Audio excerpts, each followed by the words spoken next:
Comment peut-on apprendre son histoire dans le noir? Les abeilles et les bilobères vivent au milieu des moustiques, sans électricité. Ils voient toute la promiscuité qui est à côté. Mais ils ne vont pas demander au régime en place d'améliorer les conditions de vie. Le Cameroun, lorsque vous marchez à gauche et à droite, vous ne voyez que des fleuves. Le vouri est là. Oui, dans un autre pays, le vouri seul aurait fourni l'énergie à tout le Cameroun. Mais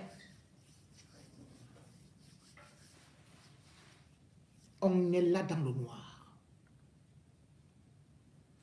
Vous vous rendez compte? Ndokbassi, là où Elimbiliobe va souvent boire de la bouillie avec les beignets, est dans le noir depuis 2 mois. Là, ce n'est pas son problème. Le problème, c'est la mémoire d'Ernest Ouandié. Ce n'est pas sa propre vie. Ce n'est pas la vie de ses enfants. Ce n'est pas la vie de sa femme. Ce n'est pas l'insécurité qui règne à Douala, où il y a déjà les microbes avec des armes blanches. Ce n'est pas ça son problème. Un microbe peut venir, couper ses hanches, couper ses bras. Il accusera Ernest Ouandié. Il accusera Oumniobe. Il accusera Osenda Fana. Il accusera Abel Kingé.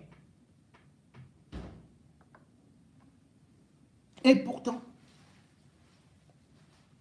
la première des choses pour un pays, c'est d'abord l'énergie. Pour sortir du noir, aucun pays ne peut se développer s'il n'a pas d'énergie. Aucun. Mais le régime Biya, qui nous promet des satellites, qui nous promet des tramways à Douala, ce régime-là ne parvient pas à fournir au peuple camerounais l'électricité. Et là, qu'est-ce qu'on entend parce que l'élection présidentielle arrive? Ils n'ont pas de bilan. Ils préfèrent donc créer des problèmes entre les ethnies. Parce qu'ils ne peuvent pas défendre leur bilan. Et la seule chose qu'ils savent faire, c'est mentir, c'est avec des projets qui ne se réalisent jamais. Voilà tout un ministre. Gaston Elundu, je crois qu'il est Sawa. Gaston Elundu Somba, c'est un Sawa de Dedo. C'est ça, non? Avant lui, il y avait qui là? Atanakuna. C'est aussi un Sawa d'où là? Bon, ok. Vous savez que le ministère des Mines est géré par les Sawa. Kamwater est géré par les Sawa, bien évidemment. Aussi, Eneo est géré par les Sawa. Vous voyez pourquoi est-ce que Elimbi Lobe ne s'occupe pas de ça? Voilà. Donc le Sawa, qu'on appelle donc Gaston Elundu. Ah non, on me dit plutôt que Gaston Elundu, c'est un Bamileke. Ah! Je comprends pourquoi ça ne marche pas.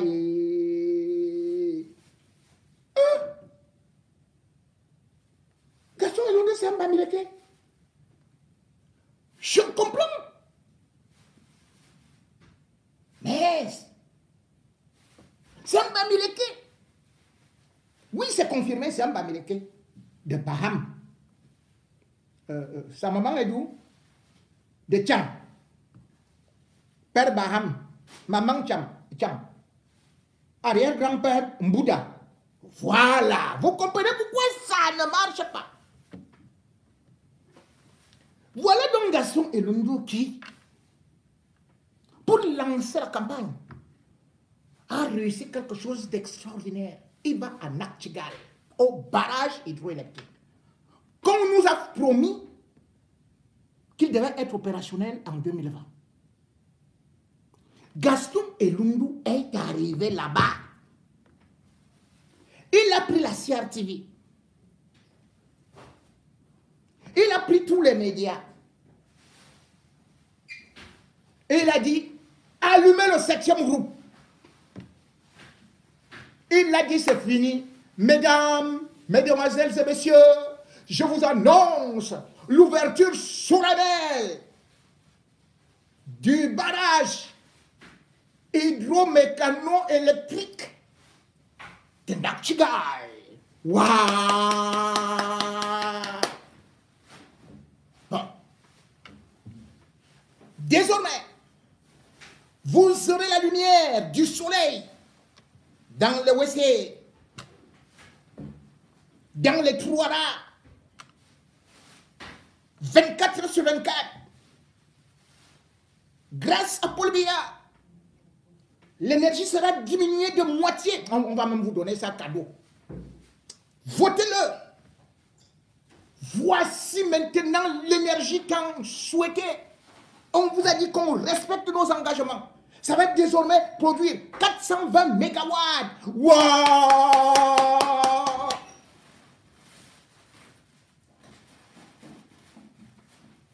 Comme l'énergie est déjà au Cameroun, et il n'y a plus de coupure d'électricité.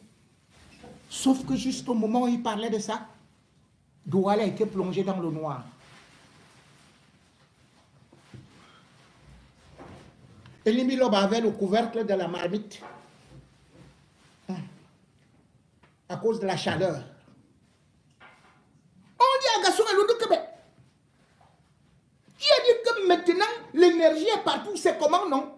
On dit l'énergie est partout. Le seul problème qui nous reste, c'est un petit problème comme ça, petit. On dit c'est quel problème? C'est le transport. Quoi? Gaston Elundu dit que le transport d'énergie. Mais Gaston Elundu, n'est-ce pas que Paul Biya nous a dit qu'il a créé les emplois, 24 000 emplois pour les mototaximans? Les mototaximans, recrutez-les, prenez-les. Ils transportent l'énergie. Ils vont avec ça à Dedo, ils vont avec ça à Ndokbassi, ils vont avec ça à Mboumbi. Comment tu peux dire que c'est les moyens de transport d'électricité qui nous manquent alors que tu as déjà réussi l'exploit d'inaugurer un barrage hydroélectrique qui devait l'être depuis 2000. Qui, au départ, on nous disait 500 milliards, après 600 milliards, après 690 milliards, maintenant 900 milliards. Et il nous manque maintenant les transports. Ouais. Le problème, c'est que Camerco voulait transporter l'énergie, l'électricité pour venir vous livrer. Mais le problème, c'est que Camerco lui-même manque de carburant. Et même les avions, ça commence à faire... Donc, Gaston Elundu dit que il faut d'abord que on arrange les ailes et les roues de Camerco, qui va donc décoller, aller prendre le carburant. Vous comprenez ça? Le transport de carburant. Mais il dit qu'il faut qu'on s'entende avec le ministre des Transports. Parce qu'il y a les péages en route. Parce que quand le carburant va passer, les gendarmes, les policiers, les douaniers risquent de taxer encore l'électricité. Oui, quand l'électricité va passer, l'électricité de Nachtigal. L'affaire là est compliquée. Hein? Pourtant, le barrage est terminé. Il ne nous reste que le transport. Les gars, que le transport. Et ce qui est terrible, les gens qui sont partis applaudir Gaston Elundu Et ils veulent rentrer, non. Ils ont donc pris le train. Pour que le train les raccompagne. Qu'est-ce qui s'est passé? Eh bien, le train lui-même, il s'est arrêté. Le train s'est arrêté pourquoi? Voici quelqu'un qui va nous expliquer. Il va nous donner les explications. Le train s'est arrêté, nous dit-on, à cause des coupures d'électricité. Donc les cadres qui sont partis accompagner Gaston et Lundu, ils ont été bloqués dans le train, alors que Gaston et Lundu nous a annoncé que maintenant électricité pour tous, énergie pour tous. Et c'est le train qui les transportait, qui maintenant n'a pas pu continuer à cause de coupures d'électricité. Est-ce que moi, c'est ça, moment, les gens font les choses, c'est grave. On croit seulement que c'est dans les maisons qu'on coupe la lumière, mais même dans le train. Voilà, on devait partir depuis 6h30, il n'y a pas la lumière. Et le train n'arrive pas à bouger parce que le générateur, il n'y a pas. Regardez d'abord le train, c'est soudé partout. La casse, c'est soudé partout. Alors, quand vous le mettez dans le train comme ça, même les wagons se disloquent. C'est très mauvais, vraiment. On ne comprend pas où on va. Même dans le train, il n'y a pas la lumière. Le train devait partir à 7h30. À 6h30, on est déjà là à 8h. Ça ne bouge pas. Les anciennes locomotives, les vieux wagons, ça veut dire que tout le pays, c'est la casse. On va s'en sortir. On vient démarrer le générateur du train avec la batterie de la Kersel. C'est très compliqué. Très compliqué. Regardez la soudure. Ce sont les gars de Dakar qui ont soudé ça. Première classe. Première classe. Oh, le régime est extraordinaire. Vous vous rendez compte? On me dit qu'à l'instant, on m'informe que Gaston et nous dit que pour qu'il aille poser le transformateur à Lokbassi, il faut maintenant payer 8 millions. Les populations doivent cotiser. Il y avait un transformateur, hein? On est parti enlever ça le 3 janvier. Maintenant, on revient dire que cotiser 8 millions. Opération coup de cœur. Si vous voulez voir l'électricité. Là-bas, non, les limites, on ne voit pas. Ce n'est pas un problème là-bas. Vous voyez, il semble que c'est les Bamileke qui ont volé le transformateur. Et le Bamileke de Gaston et Lundu, le voilà, qui demande qu'on cotise 8 millions. 8 millions pour revenir avec ça. Les gens là, non, vraiment, je ne sais pas. Un moment où je parle comme ça, on me dit que l'affaire même qu'on te disait là que, wow, que le barrage de Naktigal, que ça n'existe même pas. Voilà ça. Voilà les notes. Gaston et Lundu vous mentent.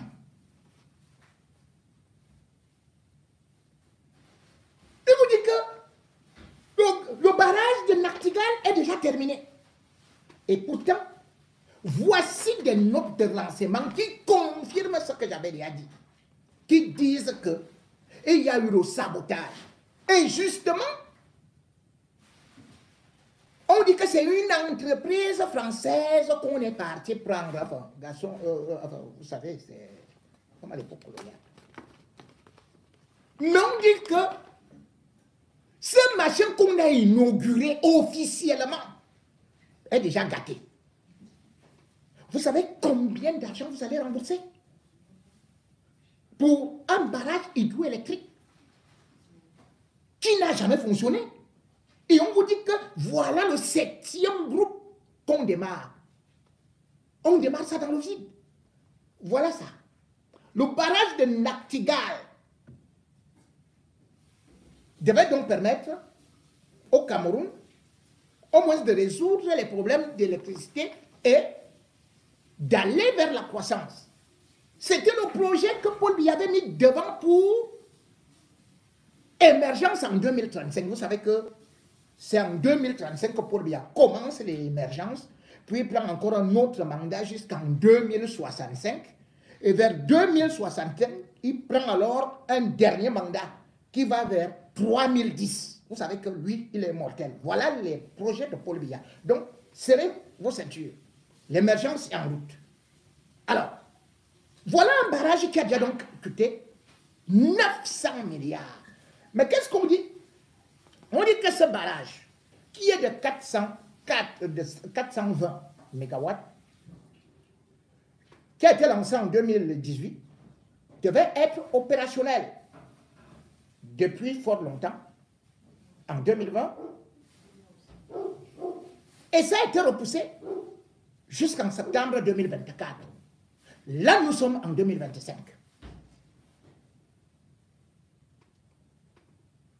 Le ministre Gaston Eloundé Somba, ministre des Mines, de l'eau et de l'énergie, comme ils disent, est donc parti là-bas pour la première mise en eau partielle du barrage.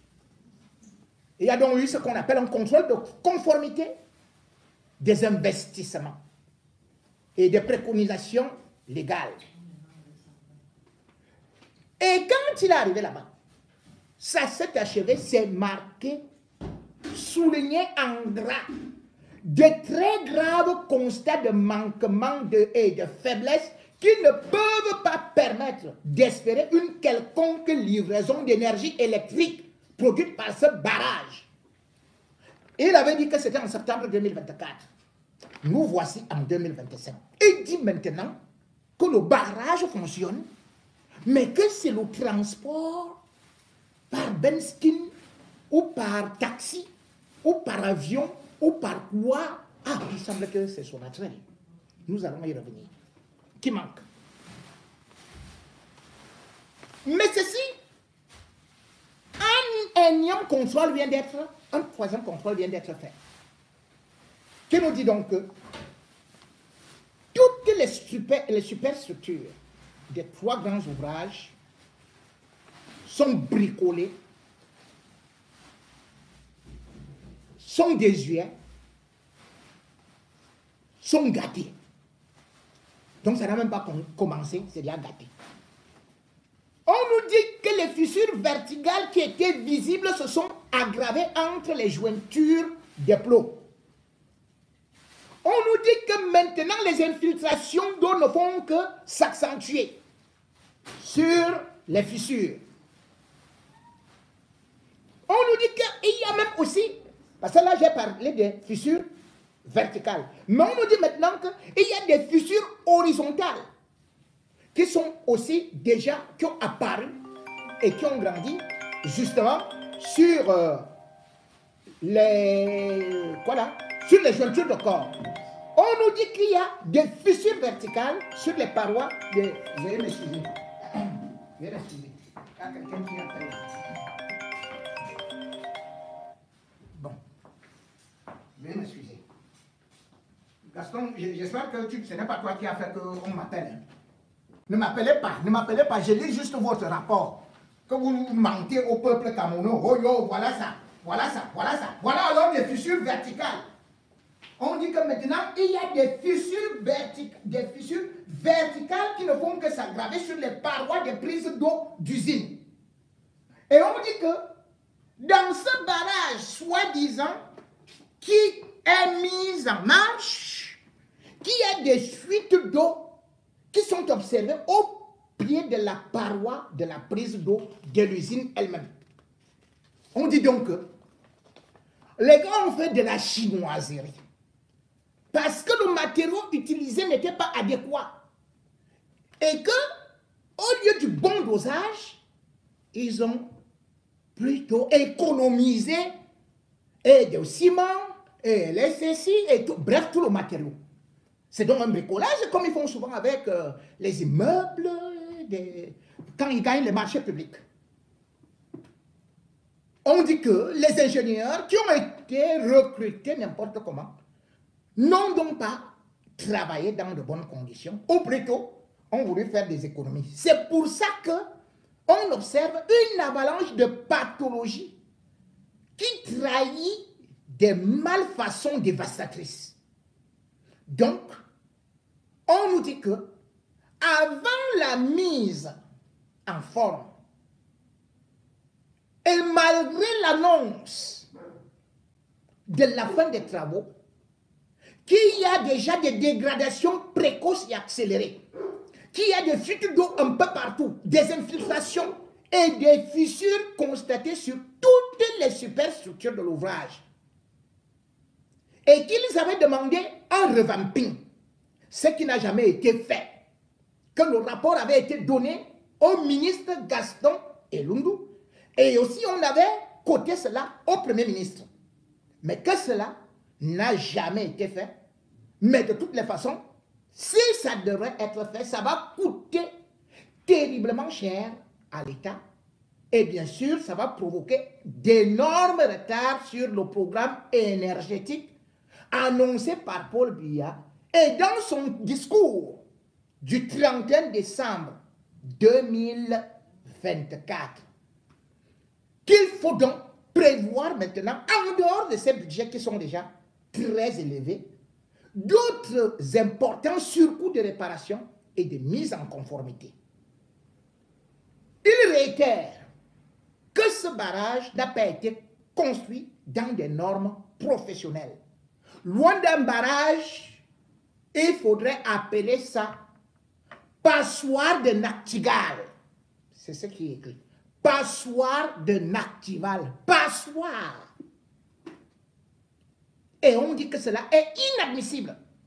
Pourtant, pour des entreprises occidentales, nous dit-on, qui sont réputées compétentes ailleurs, dans le domaine, mais qui, au Cameroun, sont venus faire du sabotage.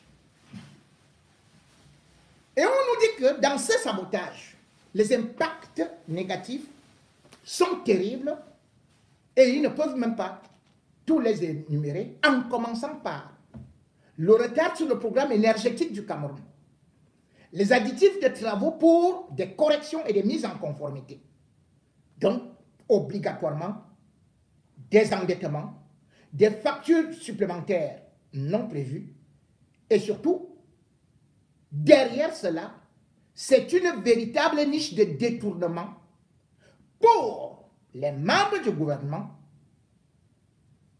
et les multinationales. Loin de décréter la fin des délestages, comme ils sont en train de le vanter, les délestages électriques sur l'ensemble du territoire vont se poursuivre. Et ils disent que l'insuffisance d'énergie pour les industries du Cameroun, ou ce qui en est, devrait connaître un retard énorme. Et bien évidemment, on a annoncé la reprise des centrales électriques, ce qui va encore entraîner du côté de crédit d'autres dettes pour le gouvernement. Parce que, disent-ils, les centrales électriques qu'on devait arrêter avec la mise en service commercial du barrage de Nachtigal sont donc en train de continuer de plus belle et de fonctionner. Par conséquent, l'État du Cameroun va continuer de payer pour des dépenses de maintenance de ces structures, de ces centrales électriques, et surtout des carburants et lubrifiants qui sont utilisés. Et ils disent, ceci est fait à dessein, parce que cela permet qu'il y ait des niches de détournement pour les membres du gouvernement qui sont impliqués avec les complices des multinationales. Ils disent que, pour finir, l'électricité de France, EDF, qui est pourtant le partenaire stratégique de ce projet que le président de la République a tant vanté, et qui lui-même aussi n'a cessé de vanter la qualité de cette infrastructure qu'elle présentait comme le fleuron des barrages construits ces dernières années en Afrique, et particulièrement dans notre pays, quand il disait mettre toute la rigueur pour le respect des normes de construction, de la conformité et des préconisations légales et son exercice pour que Nachtigal soit un ouvrage de qualité et sûr, construit dans le respect de l'environnement. Que malheureusement, ceci est un échec et dont la responsabilité devrait d'abord revenir au ministre Gaston Elundou.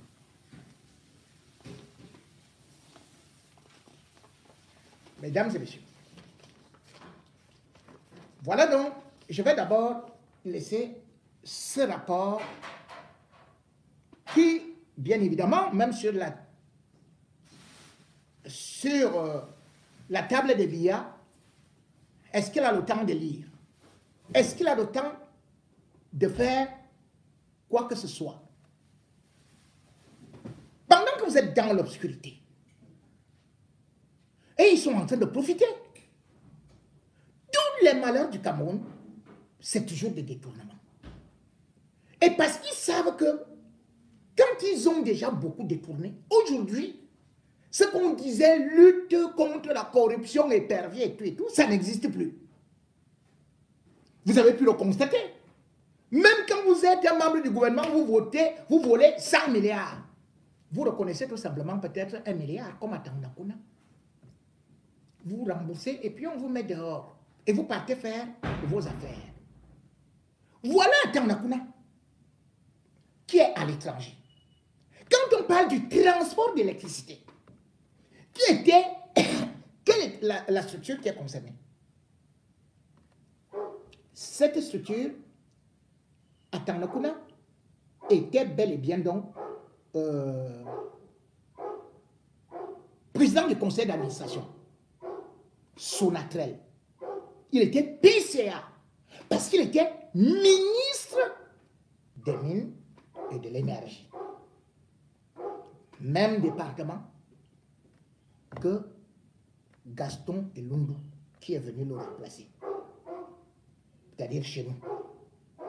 Nous sortons du même village. Est-ce que vous savez que non seulement cette société n'était qu'une autre niche pour voler de l'argent, mais que Atanakuna étant à l'étranger,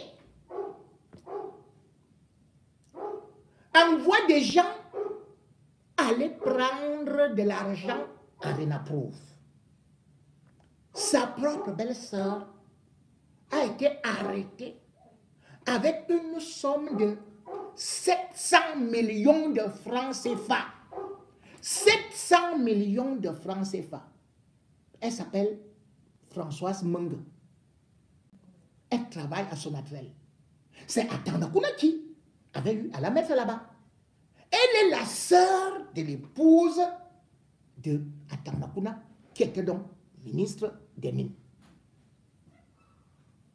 La femme d'Atanakuna, c'est Alina Kono. Donc c'est sa sœur. Vous vous rendez compte en plein Yaoundé? Vous partez dans une microfinance, vous prenez 700 millions. 700 millions de nos francs CFA. Alors que vous travaillez à Sonatrel. Vous devez faire ces virements vers Atanakuna. Pourquoi est-ce qu'ils ont fait ça? Parce que Renaproof, c'est une microfinance. Comme exactement aussi Vision Finance dans Mokobelinga. Là-bas, ils ont volé l'argent de ces sociétés qui sont imbriquées dans l'eau, dans l'énergie. Et ils ont donc mis quelqu'un là-bas qu'on dit qu'il est Bissaï. C'est un pasteur. C'est un pasteur hein, qui a une radio là, quoi là, et tout. D'où sort-il avec cet argent? Ils se sont réunis pour créer cette microfinance avec l'argent de l'énergie, de l'eau et tout ça, de tout ce qu'on détournait. Qui est dedans? Laurent Esso, Ngongo, Frank Biya et Atanakuna. Comme ils étaient aussi dans EDC.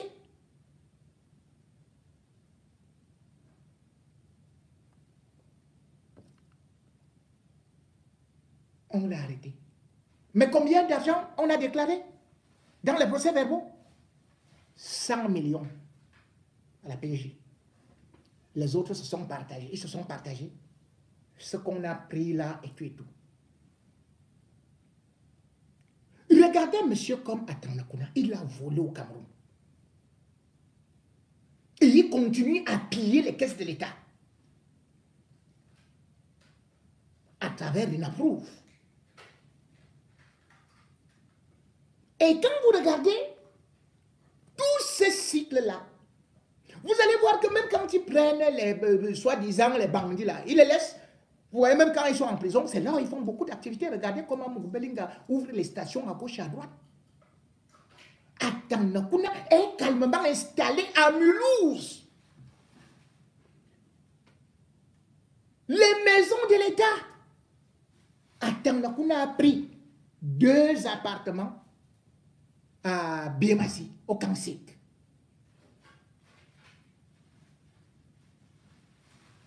Il y a des appartements en Lembe pour loger. Et sa belle-sœur et sa belle famille, ses beaux-parents. Et on vous dit que serrez les ceintures, vous devez payer les impôts. Ils paient les impôts à quel moment? C'est-à-dire que les maisons de l'État, ils prennent ça, ils font leurs affaires. Vous êtes dans l'obscurité, ça ne gêne pas, voilà. On vous dit tout simplement qu'il faut aller combattre, il faut faire des guerres tribales entre les Bétis, les Sawa, les Bami, les Aoussa, les Peuls, les... Voilà ce qu'on nous fait. Pendant ce temps, ils volent en cachette. Vous vous bagarrez.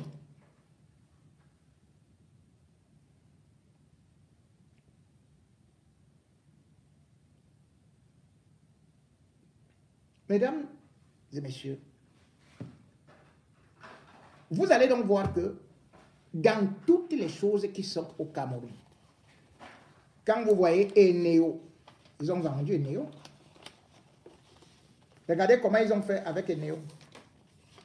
Quand je prends tout simplement les rapports des services secrets ici, quand je vois toutes les sociétés qui sont là, et Arcel, Sonatrel, EDC, KPDC, DPDC, FDSE, ils ont créé toutes ces sociétés comme ça là pour piller les caisses de l'État. Vous voyez là, on va vous dire que il faut payer ici 268 milliards, là-bas il faut payer 90 milliards, 504 millions, là-bas il faut payer encore telle ou telle somme, et ce sont les mêmes gens qui sont là. Vous allez voir les globelettes, les machins et tout ça. Autant d'Aïdjou. Est-ce qu'on avait toutes ces sociétés? On avait tout simplement la Sonel, Paul Biya et ses bandits sont venus créer toute une marmaille de choses comme ça où voici les notes de renseignement qui sont là. Ça sert à quoi de les lire? Puisqu'il lui-même ne les lit pas. Nous sommes dans un état où chacun doit voler le plus vite possible, tout en se disant que l'élection présidentielle, ils vont vous dire que jamais il n'y aura alternance. Jamais il ne faut voter un opposant. Ils vont vous dire que les problèmes du Cameroun, c'est Maurice Kamto.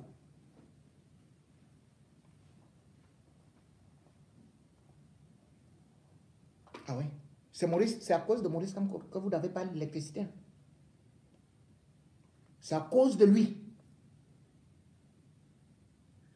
que nous sommes hyper endettés.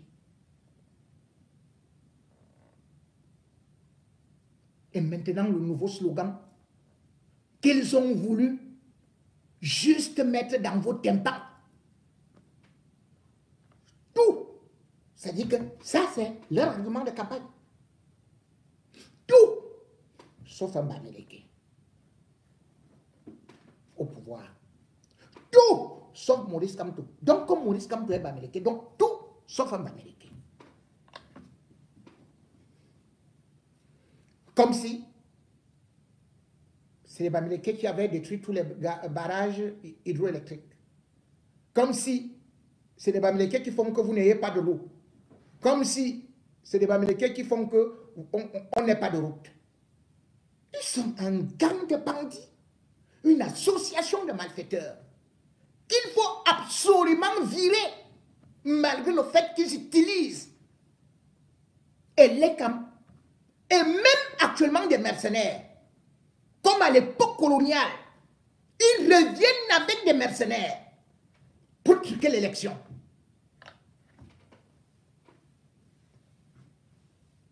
Ils se servent des puissances occidentales